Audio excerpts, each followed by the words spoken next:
اس کا یہ کون ہے؟ انہوں نے کہا یہ تو تخت والے ہیں۔ نبی کے جانے کے بعد 2 حصے ہو گئے اسلام کے، ایک تخت والا اسلام ہے، ایک غدیر والا اسلام۔ اس کا یہ کون ہے؟ انہوں نے کہا یہ حکومت کے، یہ سگائے دنیا ہے، یہ دنیا پرست ہے۔ اس کا پھر محمد کا وارث اس کے گھر کے اندر، اس کا مجھے اس سے ملا کے لا۔ اتنا کہنا تھا، یہ کتابیں کہتی ہیں اس صحابی کی آنکھوں میں آنسو۔ اس کا کاش تو پہلے آتا۔ محمد کا بیٹا محمد بن کے ممبر پہ بیٹھتا تھا، روز مجلسیں ہوتی تھی، روز درس ہوتے تھے۔ اب تو حکومت نے نظر بند کر دیا ہے، اب تو بڑا عرصہ ہو گیا میں بھی مولا کی زیارت نہیں کر سکتا۔ اس کا کس نے بند کیا ہوا ہے؟ اس کا اسی حاکم نے۔ اس کا ملے بغیر میں مان گیا ہوں وہ سچا ہے۔ اگلی سطر سننا، میں فضائل پڑھ رہا ہوں، فضائل۔ اس کا میں مان گیا وہ سچا ہے۔ اس کا ملا تو نہیں اور تو مان کیسے گیا وہ سچا ہے؟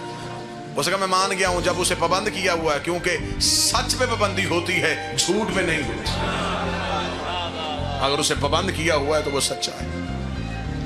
اس کا پھر اس نے کہا میں امام سے مسئلہ پوچھوں گا۔ اب یہاں میں نے جو بات کہی تھی کہ میں واقعے میں ایک بہترین نصیحت آپ کے سامنے رکھوں، جو سب دعا حاصل کروں گا۔ جس وقت وہ یہ مسئلہ پوچھنے آیا، اس وقت مدینے میں ایسے جید صحابی موجود تھے جو یہ کہہ سکتے تھے کہ ہم امام کے نائب ہیں، ہم بتا سکتے ہیں کہ امام اس مسئلے کے بارے میں کیا کہتے تھے۔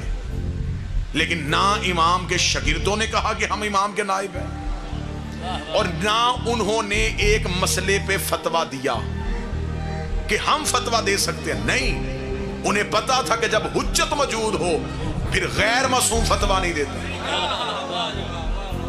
نہیں، بات ابھی سمجھیے گا۔ جب امام موجود ہو پھر غیر سے مشورہ کر سکتے ہو، فتویٰ نہیں لے سکتے۔ ابھی تک ہر بندہ سمجھا نہیں، میں اشارہ دینے لگا ہوں، ایک بہترین اشارہ۔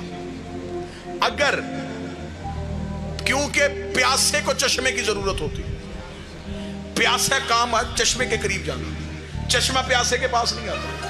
اب کوئی پیاسا چشمے کو ڈھونڈے ہی نہ اور نالی سے پانی پی لے، اس میں چشمے کا کیا قصور ہے؟